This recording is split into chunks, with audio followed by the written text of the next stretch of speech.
Good afternoon. Welcome to the Department of State. And we should first welcome some students from Brigham Young University who are here to learn about the briefing process and the mayhem that occurs here in the State Department briefing room every single day.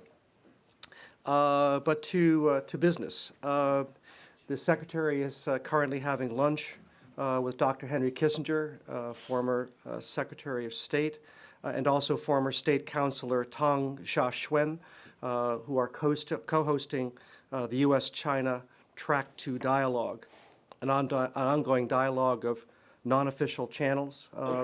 And I think later on this afternoon and tomorrow, the group will also be hearing from Secretary Gates and Secretary Geithner. But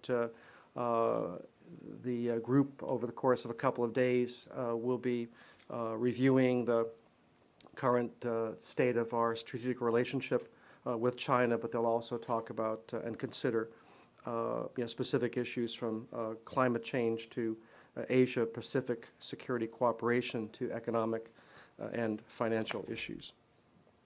Tomorrow, the Secretary will host the U.S. Northern Ireland Economic Conference here at the State Department. The U.S. has long supported the peace process in Northern Ireland, and the Secretary herself has been personally committed to it since her time as First Lady.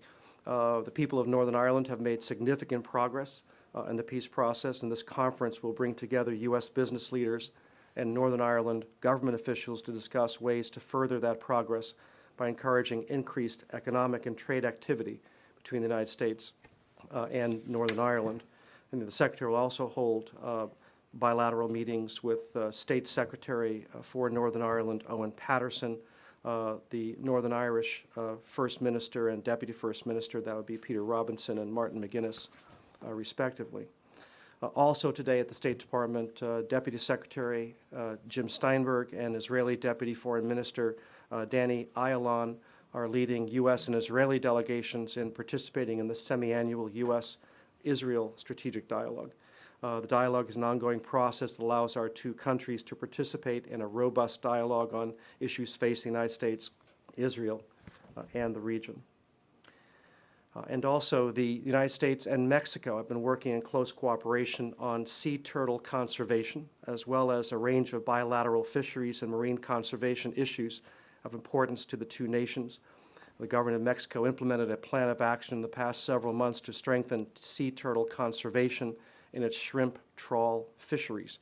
This plan of action represents significant improvements in the use of turtle excluder devices, or TEDs, by its fishing industry, and we are pleased to report that as of Friday, the State Department has certified Mexico under Section 609 of U.S. Public Law 101-162, which prohibits the import of shrimp and shrimp products harvested in ways that may adversely affect some sea turtle species. And this certification is based on the determination that Mexico's turtle excluder devices are comparable in effectiveness to the current U.S. program. So that we can get shrimp as well as drugs from Mexico? Is that the idea? And finally, of great significance and news to Mr. Lee, this morning, Undersecretary for Management Pat Kennedy hosted a ribbon-cutting ceremony to mark the opening of a new U.S. passport agency serving the residents of Buffalo and the surrounding region. The agency, located in historic downtown Buffalo, will issue U.S. passport books and passport cards on site to citizens with urgent travel requirements. And it is at 111 Genesee Street in Buffalo. And I noticed, Matt, that the naming rights are still up in the air. So Yeah, well, it's just a little disconcerting to go away and come back and find out that your city's teams have a combined record of 1-10. But now you have a passport agency if they, in case they want to leave the country. They may have to. Go ahead. I have a couple questions on Iraq. There were a spate of stories, it seems, this morning about the political situation and the formation of the new government there, and U.S. concerns, alleged U.S. concerns that Iran may be playing quite a big role, that they may be trying to essentially form a shadow government in Iraq, and that you now are telling the Iraqis to, well, these are just what the reports say, I don't know if they're true or not, that you're telling the Iraqis to slow down, whereas before you were telling them to speed up and get a government in place as soon as possible. Can you comment on this? Well, our message to Iraq has not changed at all. We want to see the formation of a new government expeditiously, and we also want to be sure that the new government is inclusive of all four winning blocs. So our message has not changed, and it has been more than 6 months since the election. But we do notice that the pace of political action to try to form a governing coalition has picked up in Iraq in recent months or recent weeks. Prime Minister Maliki is visiting Iran today. I wouldn't overinterpret this. We understand that Iran and Iraq are neighbors. They have to have a relationship, but we certainly think that Iran can be a better neighbor by respecting Iraqi sovereignty and ending its support to those who use violence in Iraq. Sure. Welcome back. Thank you. Do you find the statements made by Alawi on this issue to be disconcerting about Iran really meddling in Iraqi politics and so on and out in the open, and in many ways sort of preempting any kind of coalition formation? Well, we are concerned about any neighboring country that would meddle in Iraq's affairs. Ultimately, this has to be an Iraqi decision as part of its own political process, and we have every indication that Iraq's leaders are working to try to form a government. We just want to see that government be as inclusive as possible. Our concerns about Iraq and its our concerns about Iran and its meddling in Iraq's affairs are longstanding. But that said, we would expect the Iraqi government to work on behalf of its own citizens and not on behalf of another country. Just a quick follow-up. PJ, Maliki visited Jordan, then visited Syria, and now he's visiting Iran. But the Saudis, another major neighboring country, so far has not extended any invitation to Mr. Maliki all throughout his tenure.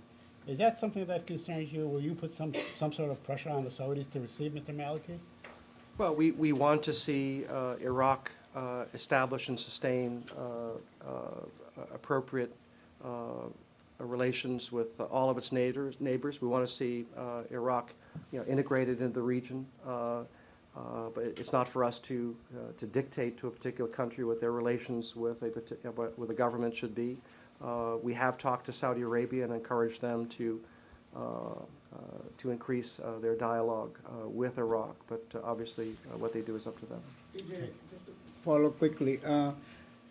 According to the Washington Post and other reports, Iran also meddling in the affairs of Afghanistan. Can you have peace? Can you have peace in Iraq and in the neighborhood without Iran? Well, all right. So we have peace in the neighborhood without Iran or Iranian dialogue or involvement? Well, we want to see Iran play a constructive role in the region. We obviously have a lengthy list of concerns about Iran's behavior, not the least of which its direct support of terrorism groups and its nuclear ambitions.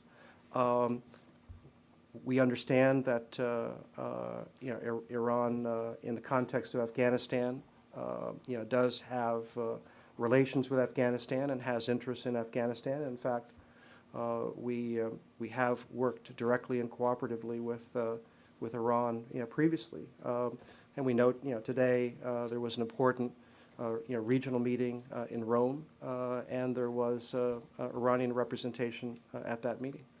One more follow-up on Iran and Iraq. Are you concerned that these reports suggest that Iran's brokered a deal between Maliki and Muqtada al-Sadr, the leader of the Mahdi army?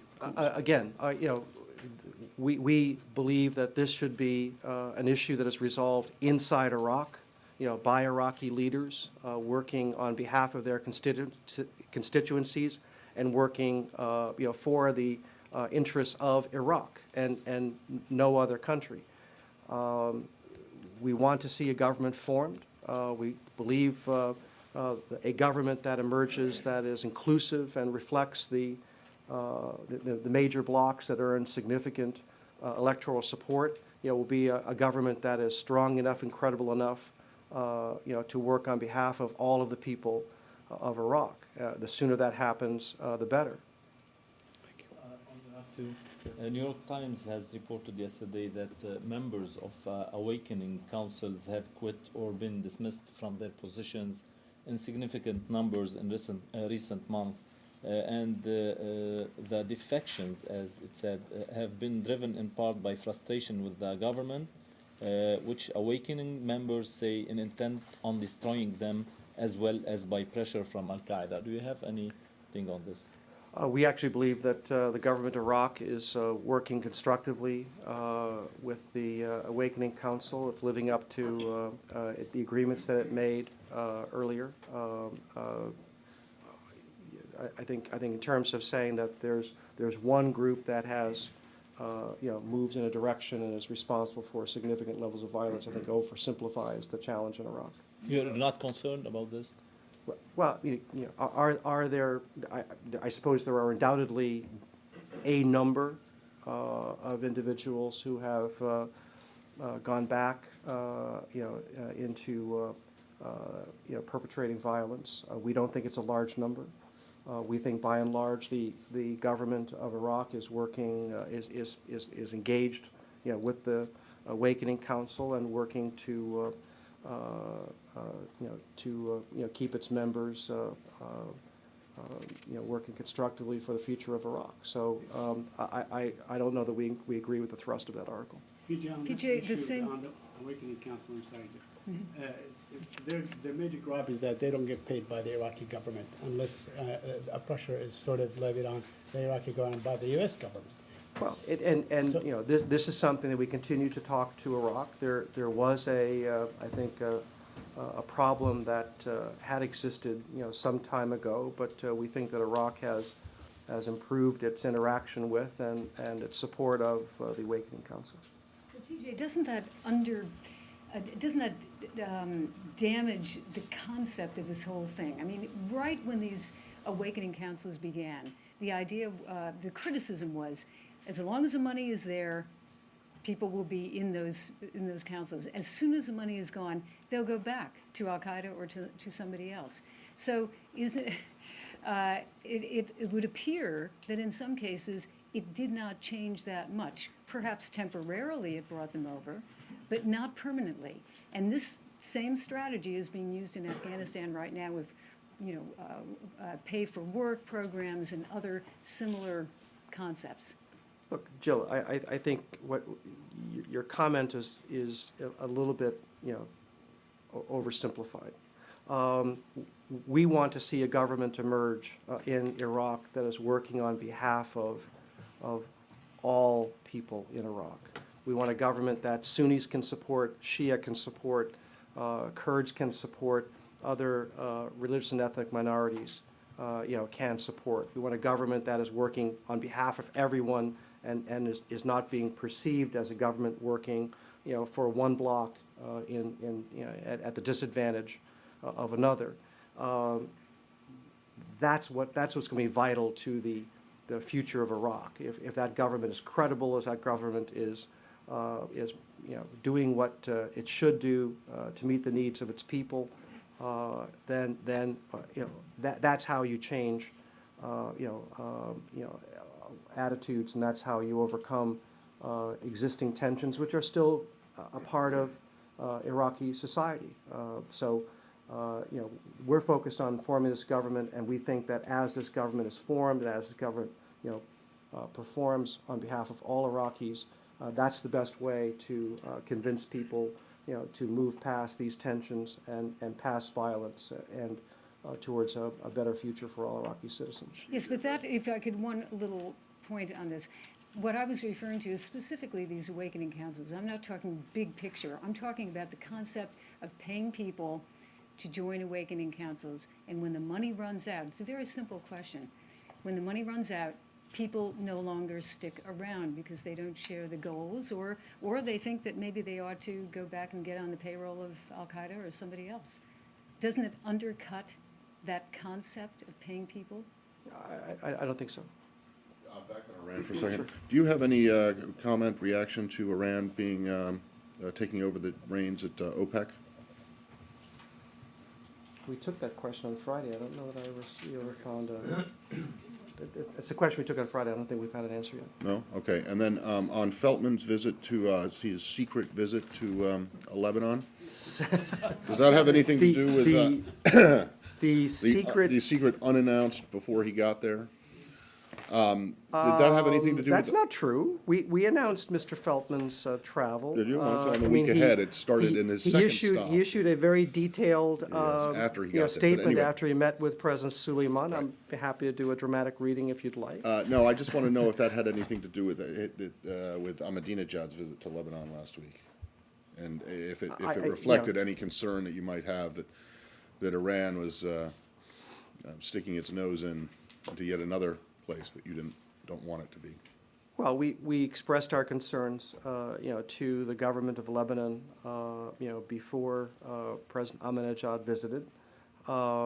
Jeff is on a lengthy, trip to the region, and I'm quite certain that the subject of President Ahmadinejad's visit came up, during his meeting with President Suleiman yesterday. He also was in Saudi Arabia today. He's in Morocco, where he had a meeting with Foreign Minister Fassi Firi. This was not a secret meeting. But Lebanon wasn't on his schedule. What happened to Lebanon wasn't on a schedule. no? Not in the announcement. All right, I take that back. Sorry, wait. It's not so secret. No, it was secret. He was supposed to go to Cairo. I will check and we'll answer the question whether this was added to his travel after he left Washington. Any comment or details on an alleged assassination attempt on Ahmadinejad in Lebanon? I'm sorry, what? On an alleged assassination attempt on Mr. I have no Ahmadinejad? information on that. On the Post story this morning about the administration looking at Chinese firms in particular for busting Iran sanctions. Well, China was integral in the process that led to the drafting and passage of UN Security Council Resolution 1929.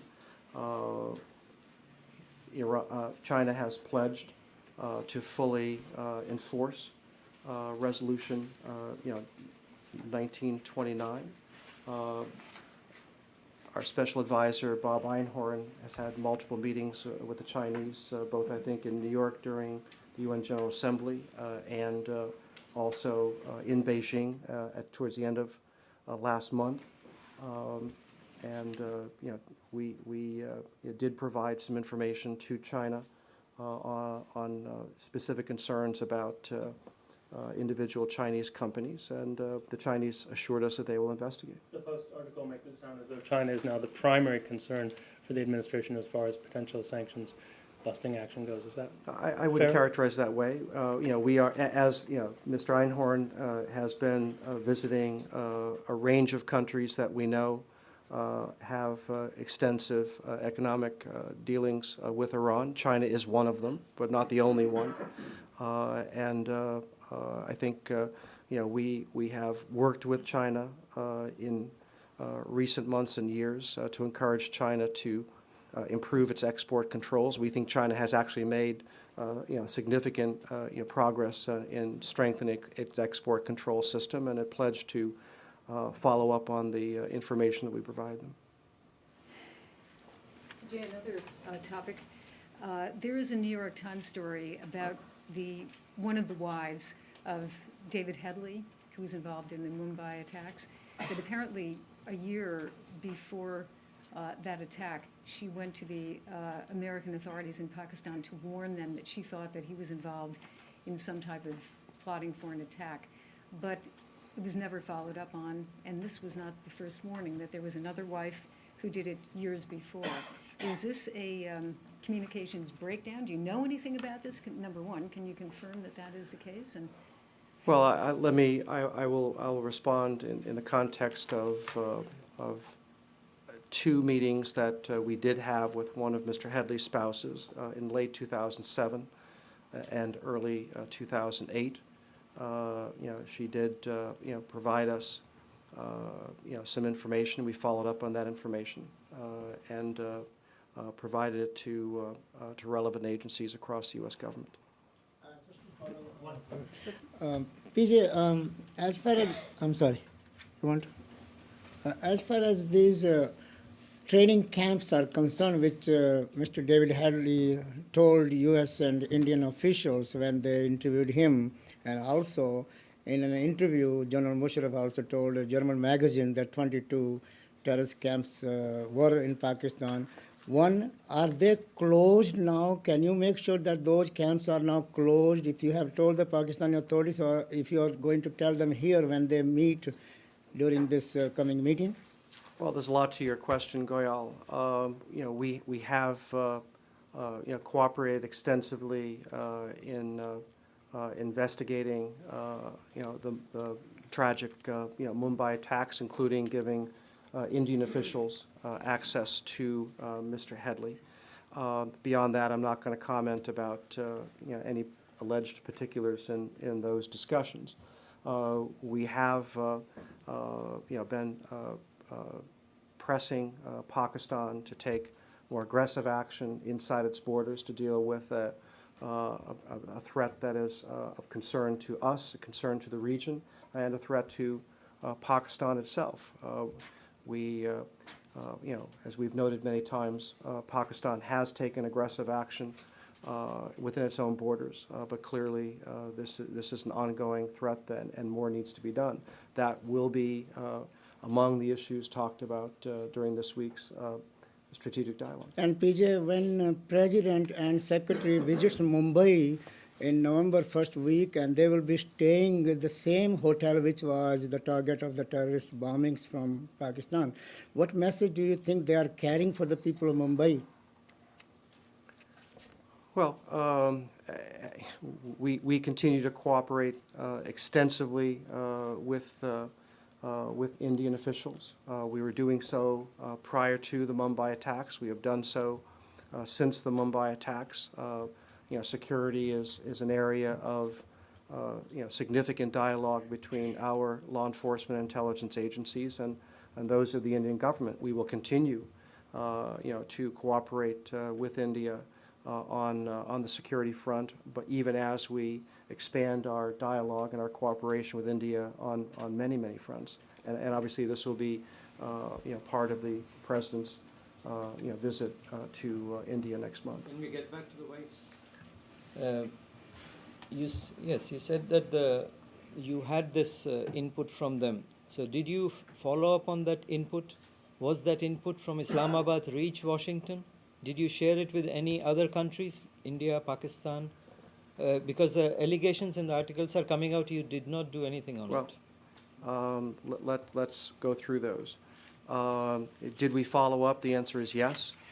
Did we share information with our security partners, including India, prior to the Mumbai attacks? The answer is yes.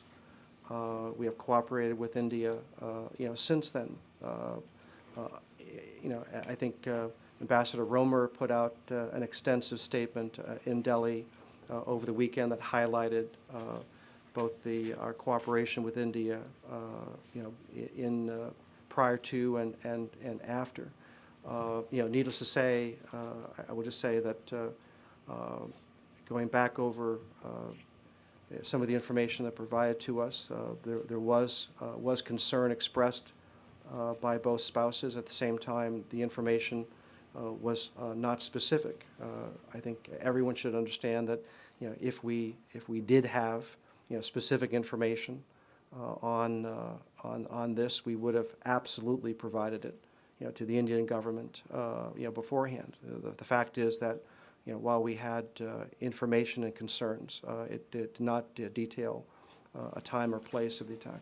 Have you noticed, has there been any change or uptick in cooperation between India and the U.S. on intelligence matters like this since the everything you're talking about now happened under it was not on your watch, it was under the previous administration. Has there been an increase in cooperation now? I mean, the short answer is yes. We have an extensive dialogue with India, and as we build a strategic partnership with India, and security is one of those areas. And I would say that yes, our cooperation So with India has expanded. So can you say if anything would have been done different, if this administration would have done anything different than what the It's last an one did? impossible question to answer. Follow up on the same issue. You said that the information which were provided by the wives of Headley was taken seriously and further investigated upon. Then why wasn't he arrested during or soon after Mumbai? Why it took so many years, more than one and a half years, to arrest him? You had some credible information about Headley. I can't answer that question. So was there any- Same issue. You said the information was not specific enough to be followed. Did I get that right? The wives' information? In the context that we had with his spouses, there was not specific information as to who he was associated with or what they were planning to do. But didn't she say Lashkar? She was training with the Lashkar. Again, I'll just say, there was not specific information provided. Is Senator Mitchell participating in the U.S.-Israel strategic dialogue, or this doesn't include the peace process? Senator Mitchell is in New York. He maintains contact with the parties as we look to create conditions for direct negotiation to continue. The street dialogue with Israel is really about the bilateral relationship. But what's the next step regarding the peace process?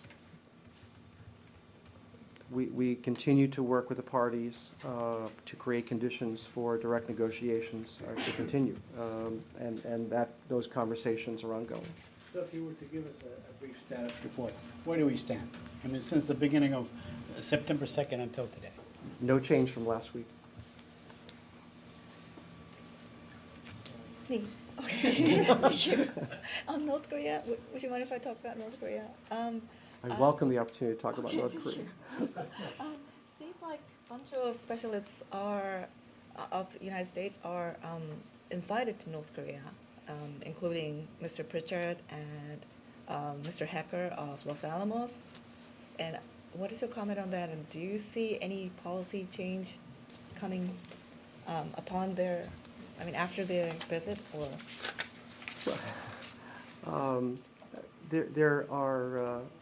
There are academics who have made periodic trips to North Korea. Mr. Hecker is one of them. Mr. Pritchard is another. I think Mr. Pritchard has given us a heads up that he's about to head to North Korea in the next couple of weeks. But we value that kind of dialogue, but obviously it is not a substitute for the specific actions that North Korea has to take to live up to its obligations. The French government announced that they have some intelligence about a specific attack in France. It might be pending or imminent. Is there any consideration of increasing the travel alert that was issued several weeks ago to a specific warning for Americans who might be traveling in France or heading over there? Well, I think without getting into specific intelligence information, we have a travel alert that is current regarding Europe, and our view hasn't changed on that. Russia. North Korea for one quick sec.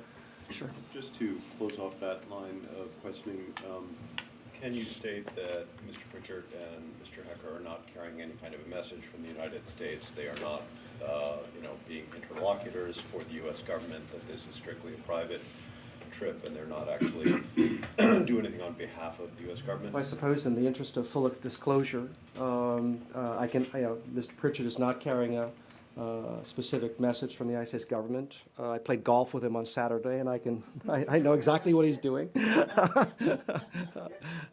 Pritchard and I are good friends, and we're former colleagues of the National Security Council.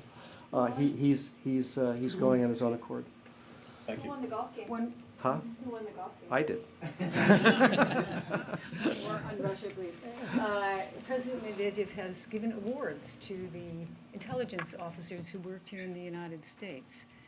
Do you have any comment on that No. felicitous occasion? No? The President of Afghanistan today issued a decree exempting some of the private security companies to continue after his deadline expires in December. Do you have any comment? How do you view this development as? Well, we have been working with the Afghan government to fully understand what it is trying to do. We certainly support Afghan efforts to properly regulate private security firms that are doing business inside Afghanistan. I think that this is a conversation that is continuing because there are some complexities here, but we understand that there are some exemptions for those firms that are protecting embassies and military compounds, and we think that's an appropriate step to take, but there are some other issues that we are still trying to work through with the Afghan government. So what are the other issues? Could you little bit explain that? What are the other issues that you're working on? I think there are still some questions about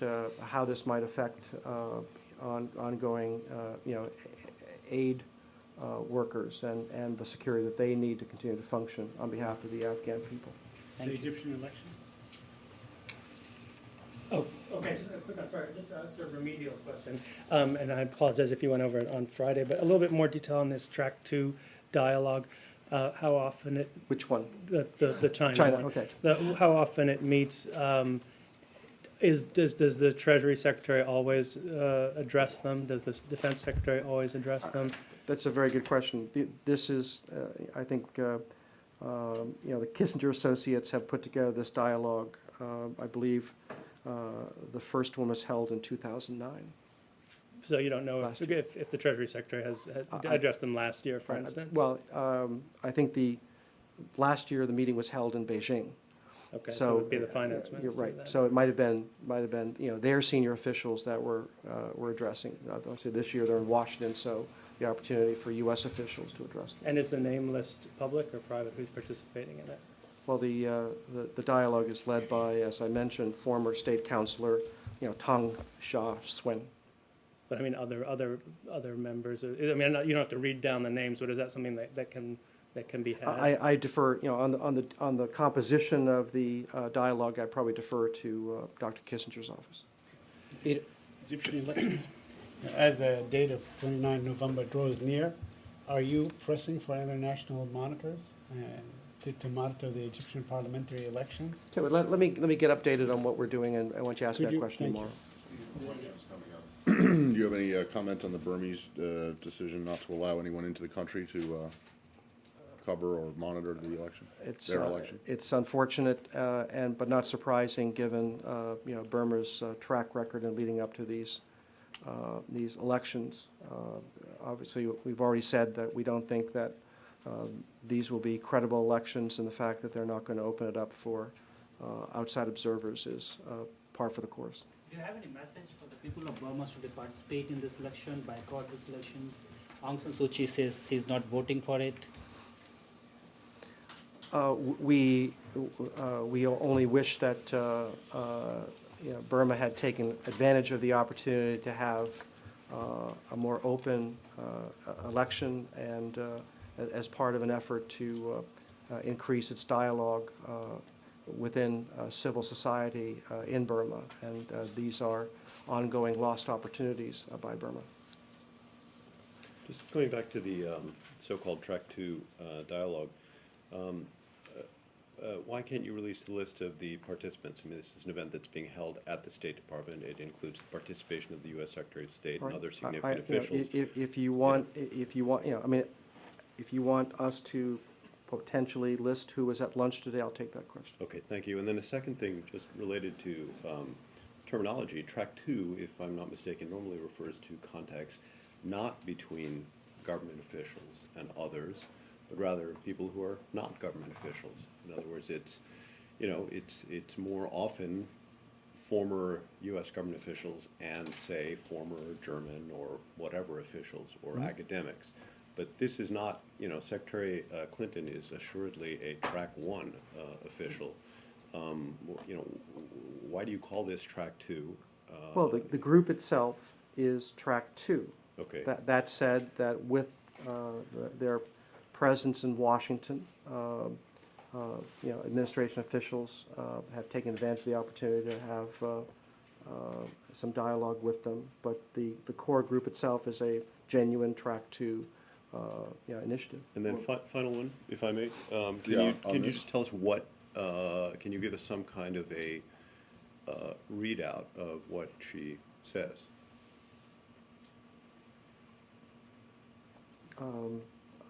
I'll see what I can do. Well, can you, is the meeting actually here? I thought I was under the impression this was The- just the- like an the informal lunch is that upstairs. No, I know, but the actual No, track 2 the meeting, meetings are I believe, they're at a hotel or something, aren't they? the meetings are at the Hay Adams. Yeah, Yeah. so is this, well, Yeah, hold on, I this, just want to this, know. I mean, but this is lunch, and you know, am I gonna read out the lunch? No. Well, is she actually I mean, is there some kind of It's an informal formal discussion. It's not, she doesn't have a formal speech. It's not, it's just lunch. Okay. Great.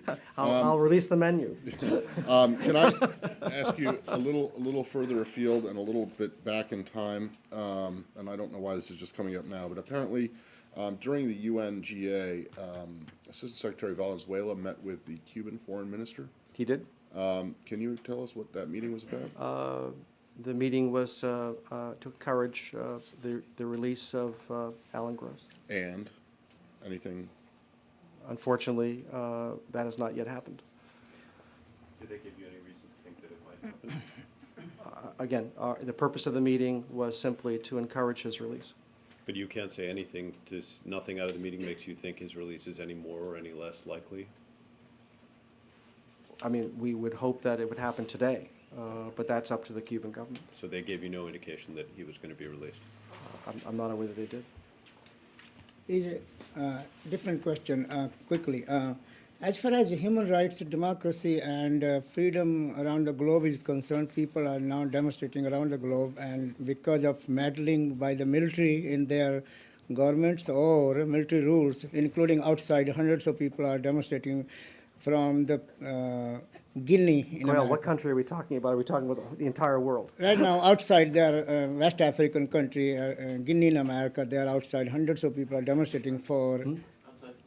Right. And they have given him a letter to the Secretary, Republic of Guinea in America. Are you talking about Guinea-Conakry? Right. Yeah, well, I mean, we have been encouraging Guinea-Conakry to hold a credible election. They've had, I believe, one round. They have postponed the follow-up round. We're working with Guinea-Conakry on preparations for that election. We hope it will happen soon. Thank you. Thank you. Thank you.